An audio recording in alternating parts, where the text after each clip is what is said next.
বাংলাদেশের পক্ষ থেকে আমরা শুধুমাত্র আমাদের প্রতিবেশী রাষ্ট্র নয়, পৃথিবীর প্রত্যেকটি রাষ্ট্রকে একটি কথাই বলতে চাই, আজকের পর থেকে আমার বাংলাদেশের কোন নাগরিকের দিকে যদি কেউ এমন শকুনের দৃষ্টিতে তাকানোর চেষ্টা করে, তবে সেই দৃষ্টি উপড়ে ফেলার জন্য বাংলাদেশের ছাত্র জনতা যথেষ্ট।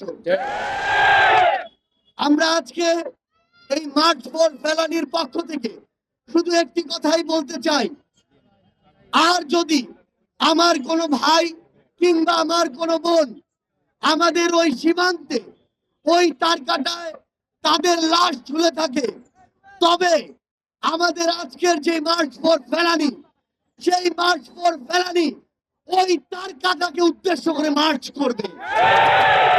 আর যদি আমাদের পরবর্তী ওই মার্চ তারকাটাকে উদ্দেশ্য করে হয়, তবে আমাদের এই লক্ষ্য তারকাটাকে ভেদ করে যতদূর দৃষ্টি যায় ততদূর যাবে।